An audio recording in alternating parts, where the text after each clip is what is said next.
Now, legislative processes in the National Assembly may be set to suffer following a crisis brewing in the House of Representatives and the Senate. The source of the friction, according to published reports, is an allegation by the reps that the senators have failed to prioritize paying attention to more than 140 bills sent from the lower chamber. And in what appears to be a tit for tat, all Senate-sponsored bills currently stand suspended in the House of Representatives. Now, the move, fueled by accusations of Senate neglect, underlines a rift that could erode interchamber cooperation and stall the passage of critical legislation. Arise News analyst Dayo Sobowale joins us now to discuss this brewing rift and what could be done to improve relationships between the two chambers of the National Assembly. Great to have you join us on Newsday this afternoon. And now, of course, this is not a case that we would want to see, especially as Nigerians who are looking forward to making sure that, our requests, our needs are met through these bills that are to be passed. Now, what would you say is the underlying cause of these issues or this rift between both chambers? And should at all there even be any kind of rift whatsoever? Yeah, there are bound to be rifts, but then those rifts are to be resolved, because legislation is why the legislators are in the House anyway. And it is their duty to see their bills through, no matter how arduous or how difficult the path of getting the bill through. It is their duty. That's why they are there. They are quite capable of getting themselves elected by canvassing for votes. They won't go back home if some of the people they are canvassing for are hostile to them. They'll find a way of getting it through. And it's the legislative process. They should not give up. But you see, I see with their complaint over 140 outstanding things with the Senate. If they reciprocate, we have no legislative process. It means we won't have laws. They should not get frustrated. They should learn from their president, our president. See his tax reform bill. When he announced it, everybody thought it was automatic because APC was dominant. It took almost 6 months or thereafter for it to get through. So it is their duty to see their bills through. They should learn to negotiate, to do lobbying. They have enough money to hire lobbyists to help them lobby the senators or lobby any interest group that wants to be an obstacle in the path of their getting their bills through. So let them not be frustrated. Let them do their job. Indeed, Mr. Sobowale, two wrongs can't make a right in this regard. And when you look at the scenario whereby the Senate is delaying on concurrence, as it were, and then what about the role of the reps themselves also threatening not to carry out constitutional role within the House regarding their problems with the Senate? But is there a form of disciplinary procedure for both parties here? If there are such delays and the one threatening not to have anything to do with legislation over the issues with the Senate, I know it's a tall order, but shouldn't we have checks and balances in this kind of scenario? It's an empty threat. It's an empty threat, and it's born out of frustration.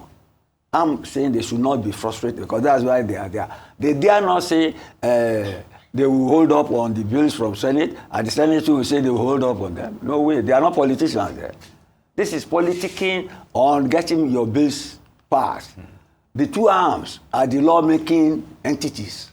So they must work together and see things through. In fact, they should be ashamed of themselves by venting such frustration in public. They are politicians. They should politic around it and get their duties done. Yeah, but they have to do it. See what is happening tomorrow in the U.S., July 4th. Trump's big, beautiful bill, massive something. He lobbied everybody. They didn't go. When they passed it in their Senate, it was one vote. Casting vote by the vice president.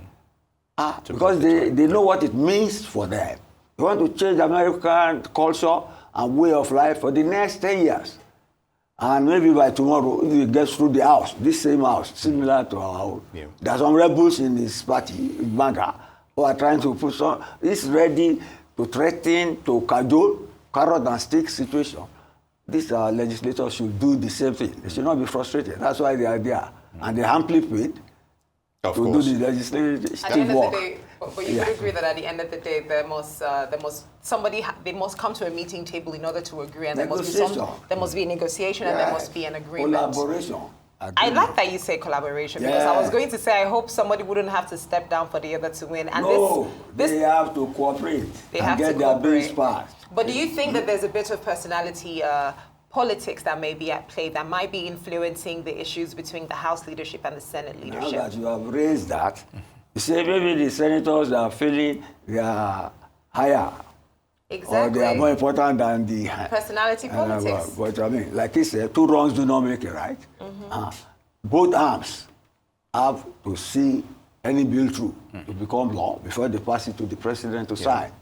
So they must live with each other and not vent their frustration in public, because people will think they want to abandon their responsibility.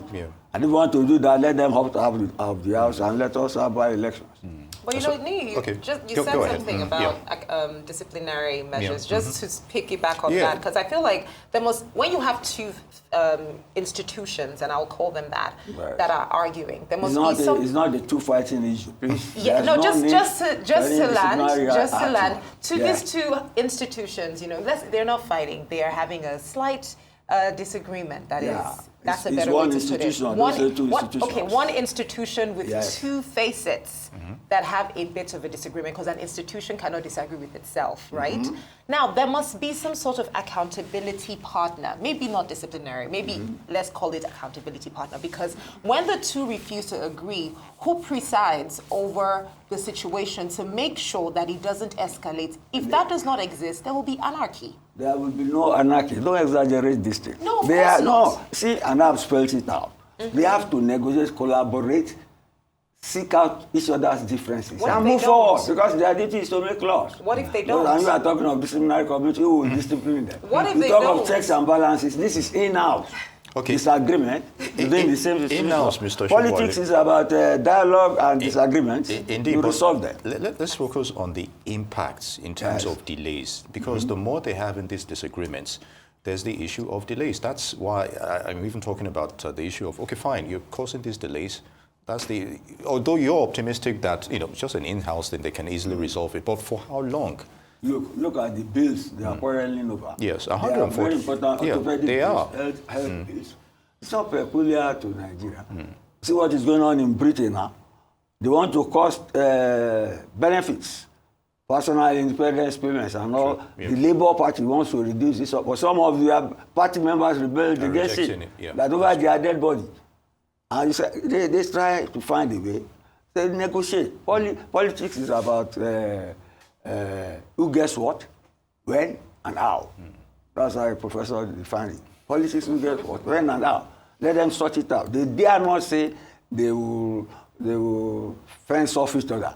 No, it is their duty, and they are well paid. You have not taken me up on that. That's exactly what they are well paid to do that. So they are not saying that. Okay, fine. All the sit-ins they must resolve per day and all that. And make laws for us. And in this particular instance, you can see the man with the orthopedic bill.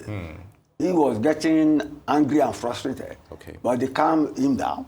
That we can let us do our job, but let us make it abundantly clear to them that we have outstanding issues with them, and they should resolve it. They have committees that have been on both sides to resolve issues. See, political issues should not get into the public hearing like this. I agree. They should just resolve it on their own. Now, but do you think there might be it might be important to have maybe broader reforms maybe that could just avoid situations like this, properly separate and align responsibilities, timelines as well for these approvals perhaps, also maybe a digital tracking system? Do you think maybe these might help? This is this is the legislative process. They know how many steps you take to get a bill passed. Yes. Their drafts is legitimate. They have about 140 bills outstanding with the Senate. Let the Senate, do that. They dare not say they will not work with the Senate. But the two of them form the legislative arm. And they should unite in a separation of powers to be able to deal with the executive and the judiciary. So to me, it's an in-house part over work in progress. Let's give them the benefit of that. An in-house part that unfortunately has gotten into the public eye. And Yes. let's talk about the role of the constituent themselves. Are we doing enough as members of the public of which they are representing, and of course the taxpayers as well in this regard? So are we doing enough to hold them accountable when we have incidents like this? This is what we are doing right now. This is what we are analyzing now. And like I said, they are not see bills through. Because at the end of the day, the accountability lies with their constituents. They will seek election. Then they will tell them, they were laughing at one senator the other time, but he spent about 2 terms or 3, about 50 years or so in the National Assembly. I never saw through a bill. That is a dent. So the blame I will apportion is to the Senate to not look down on the House of Representatives, and for the House of Representatives not to give up to make sure we get our bills. Because the president, they showed the president a bit of their own power, but at long last, they have passed it and sent it to him. So let them cooperate amongst themselves and pass bills so that Nigerians will be happy to re-elect them next time around when they look around canvassing for votes from constituents. Yes. Very good. On that note, Yes. Mr. Dayo Sobowale, a Rise News analyst. Always interesting thoughts on these issues. Good to have you with us. Pleasure.